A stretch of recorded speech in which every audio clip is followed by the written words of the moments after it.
Hi and welcome to winemastery.co.uk. My name is John Lightfoot and I'm with... You're with Tim Atkin, and lovely to see you, John. Thank you very much for inviting me. Pleasure, thank you very much indeed. Well, I've been having a fantastic...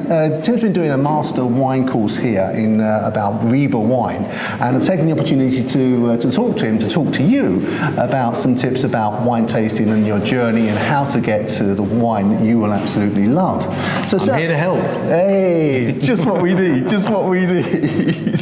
So, I understand that just looking at your bio, you didn't actually start off in the world of wine. You started off in, I think, was it languages, and then you went to economics? No, that's what I studied.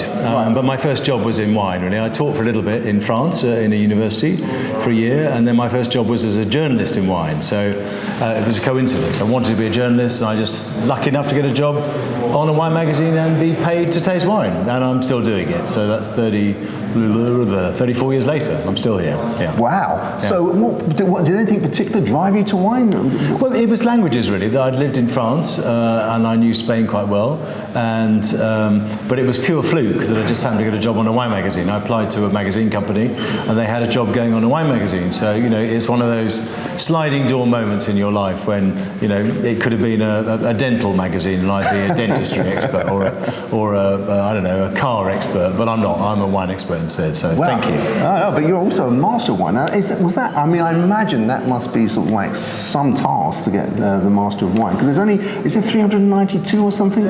If you say so, something like that, yeah. I mean, 300 and something. They keep popping off, unfortunately, as fast as we replace them, but there we go, that's life. That's what happens with life. A natural attrition rate. But yes, absolutely. I mean, I passed in 2001, and I won't pretend it's not a hard exam, because it is. There are basically 7 papers, 4 of them are written and 3 of them are tasting papers, and if you pass those, you have to write a long dissertation on something. So yeah, it's a tough exam. I mean, but it's not impossible. I passed, and other people passed. 390 odd people have passed, so it is doable. Yeah. How long did it take you? I passed first time, so 2 years. Really. Wow. 2 and a bit years. Okay. Wow. Well done, sir. Whoa. Well done. Well, not just a pretty face with a great shirt. Someone in the audience earlier was asking where you get your shirts from. This, well, a variety of places. Gresham Blake, who I like very much, and Emmett. I like Emmett. They're 2 places both in, well, Gresham Blake are in Brighton, and Emmett are in London. And I like both shirts a lot. They're different but great. Yeah, fantastic. Yeah. Fantastic. Personality. Got a bit of a laugh. Yeah, absolutely. Well, I've got no personality, so I might as well have a shirt. I don't believe that at all. Yeah. So we've been talking about Ribera. You've been talking about Ribera wines, and obviously for a lot of people just beginning their wine journey, they've heard of Rioja as a typical, you know, from a Spanish standpoint. I mean, is Ribera similar to that? And would you actually point people that are beginners to Ribera? Or there are similarities between them in that they share a grape variety, which is Tempranillo, right?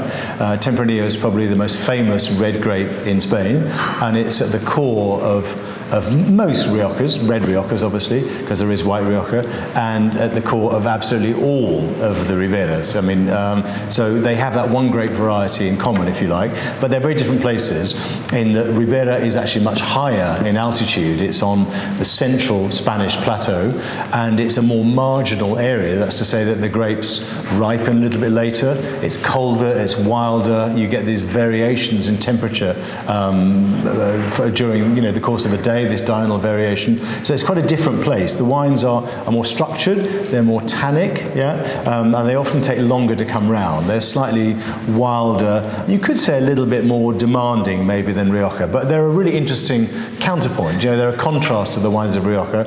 Even though they're made from the same grape, they're very different in style. And so in terms of their style, you say they're very different, but in terms of they're sort of powerful, are they, you know, in terms of if someone was actually beginning, is there any particular type of Ribera that they should aim for? They are more powerful, and most of the top wines are made to age for a decade or more in bottle, so they're a bit like a wine from Bordeaux in France in that sense, that the best wines are wines that people should put in a wine rack or garage or cellar or whatever.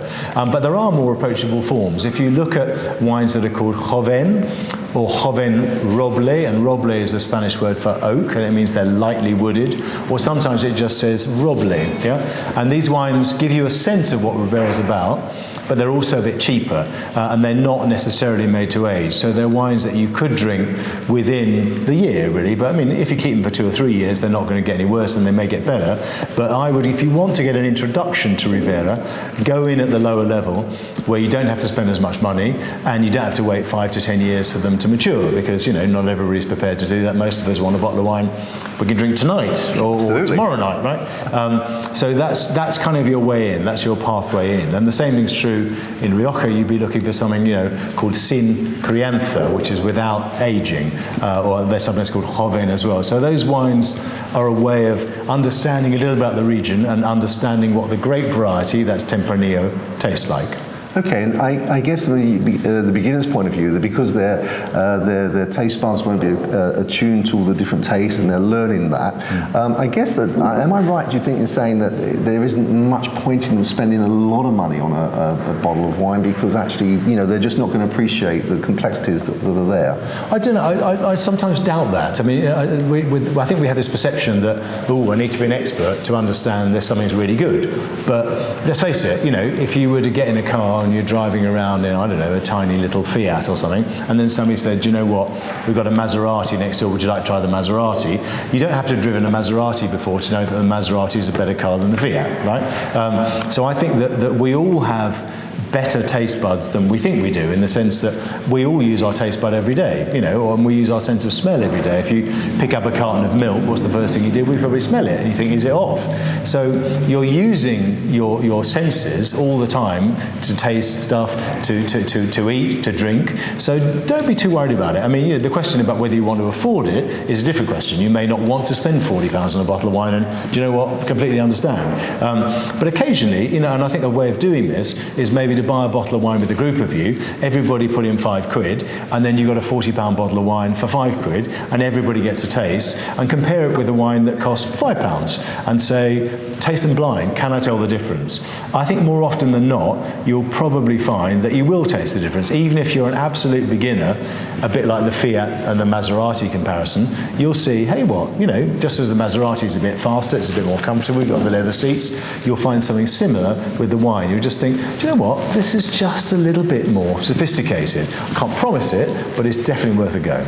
Absolutely. One of the other methods of learning about wine is obviously actually to go into the region and talk to people who are making the wine and just soak up the atmosphere and everything, the ambience, everything that goes around it. And do you think that's a good way or not necessary? I mean, it's not necessary to enjoy wine, but I think it absolutely enhances your understanding of a place, and it also enhances, I think, your enjoyment of the wine.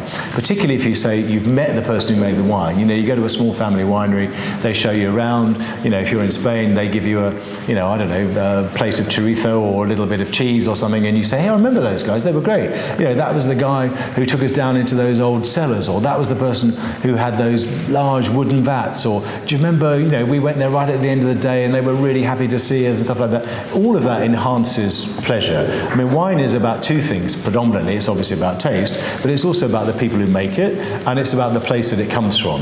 And I think all good wines, in a sense, are speaking to you. I mean, I don't mean literally in a bonkers way where the wine's talking at you. I mean that if you know how to listen to a wine, it's actually speaking to you about the place it came from. You know, was it a hot place? Was it a cool place? Was it a wet vintage? Was it a hot vintage? Were they using this much new oak? Does it come from certain types of soils? Was it at altitude? Was it low lying? You know, those are slightly geeky things, and I'm not saying everybody's interested in those things, but I think that the deeper you go into wine, the more fascinating a subject it becomes.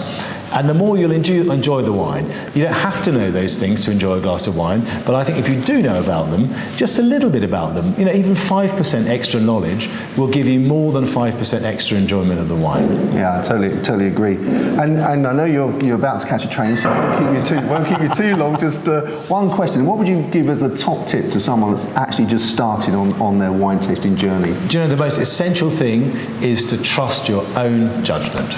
Seriously, you can listen to people like me or people like you and say, hey, they know more than I do and they've been doing it for longer than I do, but there's nobody anywhere can say you have to like the kind of wines that I like. I mean, years ago, I watched somebody give a speech, and I sometimes use a similar line. Somebody asked somebody in the front row about his tie and said, "What do you think of my tie?" And it was a very outrageous tie, and people had different views on the tie. And I ask people often questions about shirts. That's why I wear wide shirts, loud shirts. Do you like my shirt? And some people say yes, and some people say no.